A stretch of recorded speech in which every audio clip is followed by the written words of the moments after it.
Hello friends, my name is Real Meal, welcome to Forza 5, and today we have this. Ooh, okay, the Auto Vista, you can explode everything. Wow.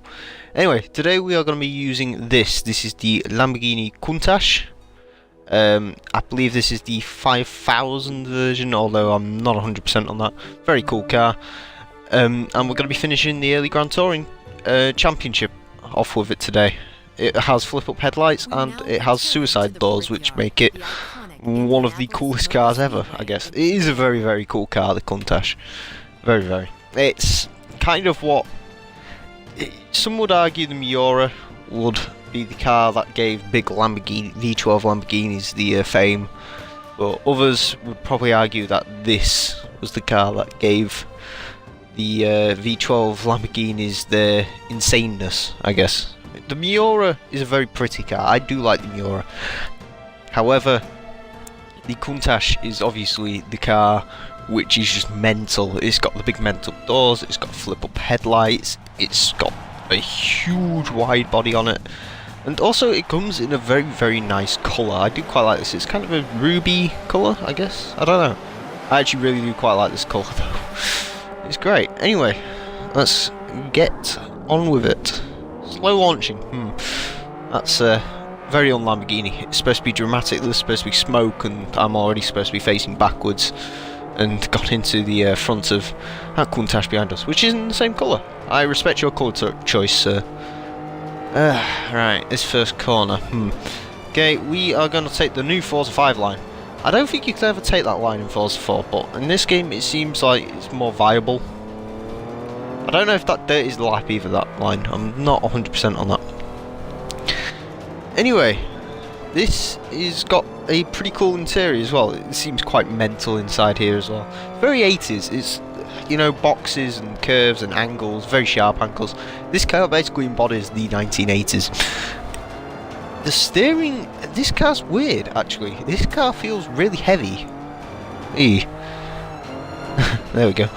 Yeah, it feels really heavy, this car, actually, which is a bit strange. Mind you, I suppose, from what I've heard, people driving this car, it is quite heavy. The steering's quite heavy, the clutch is extremely heavy as well, if I remember rightly. James May, I watched a really old Top Gear episode not too long ago, where James May ended up driving this car, and he didn't really like it. He said the clutch was too heavy, the steering's heavy, it didn't really work in town, it was hot, so on and so forth. He wasn't a huge fan of it, but it feels very grippy, this car. It also, the heaviness is actually probably going to be useful in the sense that this doesn't seem like it would twitch quite as badly as some of the other cars that we've had do. This doesn't seem to, well, it doesn't seem like it would want to really twitch. It feels heavy and planted, which is good. It's very good indeed. Alright. Oh god, this is a 3-lap race. I don't get, like, Forza seems bit outbreak myself into there a little bit. Yeah, I don't get Forza's way of like deciding how many laps you gotta do. There's not really many short circuits left in this game. Most races are 2 laps, however, for some strange reason some are 3. Indianapolis is actually quite a short track, but it's like sometimes on some of the other circuits, the Bugatti circuit for example, you know, they'll do 3-lap races where laps take like 2.5 minutes to get around, you know. And in an ideal world, you know, I want my races to be realistically no longer than, say, 5 minutes, really. But I don't know, that's just me.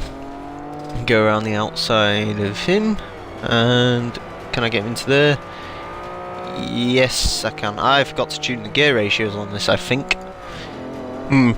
Yeah, that might be the problem with this. But yeah, I mean, I don't know, I prefer like 5-minute races. They just seem to... because, you know, I get bored of going around the same track over and over and over again. That's sort of what killed Forza 3 for me. You know, when you get to like year 5, you end up having to do like 14-lap races in like R2 cars. Bear in mind, fast cars really don't... well, fast cars in real life interest me, obviously. Otherwise I wouldn't play racing games. But, you know, the prototype cars and whatnot, I'd much rather drive, you know, my Honda Civic or the Ford Fiesta or something like that than a big powerful prototype car, you know, that's just me. I find it more fun not, you know, to actually have some time to think about your driving instead of just whizzing into corners at 30 gazillion miles an hour. I do like the F1 car though, that is quite fun to drive. I might end up doing a video on the modern Grand Prix Championship. I don't think I'd do a 3-part series on it, like, because it's always the same F1 car, but yeah. Speaking of F1 cars, this video is actually getting put out quite late. I do apologise, I should have recorded this on Thursday, however, I may have forgotten completely, and yeah, my apologies for that. I'm going to get sidetracked, I ended up recording some Horizon 2 instead. So, anyway, this video currently is being made on Sunday night, which it was supposed to go out in the Sunday daytime. So, apologies for that. Many apologies for that. But obviously, I can only do what I can do. I'm not around on weekends, as I've explained before. So, yeah. But speaking of, F1 and Lotus, on the final race of the Abu Dhabi Grand Prix, I won't spoil who won it in case you're wanting to watch that, a Lotus caught fire. And oh god, it was so funny to watch. Basically, it was going around the corner, I think, and there was an exhaust failure or something. Anyway, you see like 3 puffs of smoke, and then all of a sudden the thing catches fire. So the guy goes to park the car up at the side of the track, and he gets out of it, assesses it for about 10 seconds, and then just walks away while a bunch of guys come over with fire extinguishers. And then it like flashes to the pits, and you just see the Lotus team in there laughing. And I just found that so funny. Like, the Lotus team is watching their multi-million pound F1 car go up in smoke, and they're just laughing about it. I mean, what can you do in that case? You could look horrified and everything, but your driver got out safe. I guess that's the most important thing. And to be fair, I think Lotus teamed up with Renault. I'm not 100% on that, but yeah, so I don't think it cost them much money, to be fair. Hey, we got Affinity level 1. Have I never raced a Lamborghini on here before? Yeah, I learn something new every day. Anyway, I will see you in the next race. So you know that wonderful point about me speaking about the Bugatti circuit in the last yeah. It's come back to bite me in the arse by the looks of it. Oh, and it is 3 laps. Fantastic. 3 laps of Bugatti. Track, I don't really know. It's okay. This track, it's not my favourite by a long shot. There's some bits in it I really like. Some bits of it really remind me of the Infineon Raceway. But there's other bits in this track I absolutely hate. This is one of them. Here, I hate this bloody chicane. There we go, around there. Not exactly the way, I don't think you're supposed to take it that way, but whatever. I presume you would have like lost half the nose of the Lamborghini if we did that in real life as well. Wait, go and ride. There we go. There we go. Past the BMW. I said past the BMW. Okay, we're going around. See, this is the big problem I've got. Forza doesn't have my difficulty mode. Expert is a bit weird. I can't seem to really... I mean, I can do well on Expert, but I can't get all golds on Expert, and I really do like to get all gold. At the same time, I don't want my races to be a cakewalk, you know? I don't want... okay. I don't want my races to, you know, be basically me goes to the front of the pack and then I play time trials for the next few laps, you know? I don't like that sort of stuff. Hey, might have taken a bit too much speed into there. A bit too much curb on the way out. Oh, well, there you go. There's the twitch. At least we know this thing twitches now. Or it can. Yeah, give them a slight nudge. Quite an expensive nudge, I can imagine, in these. I'd presume they don't make the body panels these anymore. Mind you, there's quite a few Countaches out there. They actually started production of this car way back in 1974. Well, not this specific model. This is the LP5000V, I think. So, of course, this model is a bit late. I believe this is an 80. I want to say 84. I think it might be 88 though. I'm not sure. It was made sometime in the 80s though. That's all I know. Yeah, I mean, this car first launched back in 1974 and it carried on until 90. Was 88 its last year production? No, it was overthrown by the Diablo, which is actually a pretty cool car, the Diablo. The Diablo is one of them cars in racing games where I'm not too bothered about it. You know, if I get one, then hey, great.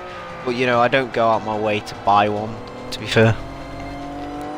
Yeah, I mean, I don't think there's a big V12 Lambo I don't like. I mean, I like the Miura, I like this, I like the Diablo, I quite like the Murcielago, and I actually really do quite like the Aventador. That is a very cool car, the Aventador. Unfortunately, Forza doesn't seem to have my preferred Murcielago. I'm not a huge fan of the LP670. It's a bit, I don't know, it's a bit too carbon fibery and it's got so many spoilers and everything like that. I prefer the stock look. An LP640 would probably be my perfect Murcielago. But yeah, I do love the Aventador. It's a very cool car, the Aventador. Quite easy to drive as well, apparently in real life. But yeah, I mean that's mostly due to the fact it's pretty much an Audi R8 with a V12 really. And well, awesome sound. The Audi R8, that's a car I'm not a huge fan of, to be honest. Like, again, it's another one of them cars where I don't go out my way to buy one, but if I get one, you know, it's alright. I don't know what it is about the R8, I've just never really been like, everyone else seems to really like it. Me, I don't, the styling's a bit plain. It's kind of like the Lamborghini Gallardo and the Huracan. You know, a lot of people love them cars. Me personally, I'm not a huge fan. I think they're a bit too bland. To be honest, I mean, if someone gave me the keys for it, sure, you know, I'd drive it, but it wouldn't be my choice of supercar if I was paying for it personally. Alright, and that was a phone. Oh dear.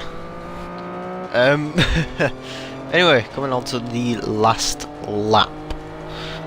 Ah, God.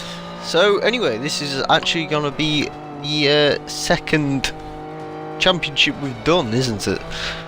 I mean, and this is the last video, and the last video of the last championship I did, which was of course the Super Minis. For some reason, the last video of that's got a lot more views than the rest of them. Well, not a lot. Basically, the way it's worked is the Fiesta video, for some reason, has got quite a few views. The Fiat 500 videos also got quite a few views, and the Citroen one's got no views, which actually means everyone agrees with me that the Fiesta and the 500 are much more interesting cars than the Citroen DS3. Yep, that's what it is, honest. Oh god. I just realised the hazard lights are in a bit of an odd position on this. Although I can imagine everything's in a pretty odd position on this car. In fact, I can imagine that the well, actually no, the window winder is there. I'm surprised it's not on the roof, and the hazard lights aren't just where the horn should be, and that the rev counter is actually in front of me and not in the passenger seat next to me. That's the beauty of Lamborghinis, obviously. Oh god. Nice break into this corner. They've gone wide. God damn it. This car understeers a little bit. It really does. I mean, it's been a nice car to drive, this, actually, to be fair. It's the most controllable of the cars we've had out of the M1 and the Testarossa. Those two were nice cars to drive, however, if you put too much power in a corner, they'd let go. This, on the other hand, just seems to be really heavy and never really lets go, which is a good thing, of course. Oh god, which is of course a good thing.